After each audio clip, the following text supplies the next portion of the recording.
ఏమి మిస్ అయినాయో అవన్నీ ఇప్పుడు తీసుకొచ్చేటటువంటి పనిలో ఉన్నారనమాట. ఒక రకంగా టార్గెట్ చేయడం, లేదంటే వైసీపీ నేతలను అరెస్ట్ చేయడం, ఇవన్నీ కూడా పరిపాలనలో ఒక భాగమేనా? బాబు గారి పరిపాలనలో ఒక భాగమేనా? అది రెడ్ బుక్ లో భాగం, అంతకు మించేం లేదు. ప్రతీకార రాజకీయం అన్నటువంటి కాన్సెప్ట్ గతంలో ఎన్నడూ లేనంతగా తెలుగుదేశం పార్టీ ఫస్ట్ టైం ఆ వ్యవహారం నడుపుతోంది. ఎవరెవరు అంటే ఇందులో రెడ్ బుక్లు, లోకేష్ రెడ్ బుక్ కాకుండా నియోజకవర్గాల వారి రెడ్ బుక్లు రాసుకున్నట్టున్నారు. ఎవరికాళ్ళు ఎవరి మీద ఎవరికి కోపం ఉంటే వాళ్ళది. ఇంకోటి అధికార యంత్రాంగం మొత్తం నిర్వీర్యం అయిపోయింది.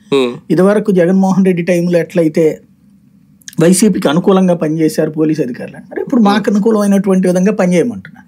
అప్పుడు ఎట్లాంటి తప్పుడు కేసులు పెట్టారని చెప్పారు, ఇప్పుడు అంతకంటే ఎక్కువ తప్పుడు కేసులు పెడతారు. అప్పుడు 10% జరిగితే ఇప్పుడు 100% జరుగుతుంది టోటల్ గా. వ్యవస్థ అంతా కూడా ఇక మనకి రాష్ట్రంలో వ్యవస్థలు ఏమి ఉండవు. ఆ పార్టీ వ్యవస్థ, ఈ పార్టీ వ్యవస్థ, అధికారులు ఆ పార్టీ అధికారులు, ఈ పార్టీ అధికారులు, అంతే ఉంటుంది అన్నటువంటి విషయం స్పష్టమవుతుంది. అంటే అధికారులు కూడా టార్గెట్ అవుతున్నారా చంద్రబాబు నాయుడు గారికి, ఐఏఎస్ స్థాయి నుంచి ఐపీఎస్ అధికారుల వరకు? నేను అనేది ఏంటంటే, ఎవరు అధికారంలో ఉన్నా సరే అధికారులు వాళ్ళే ఉంటారు.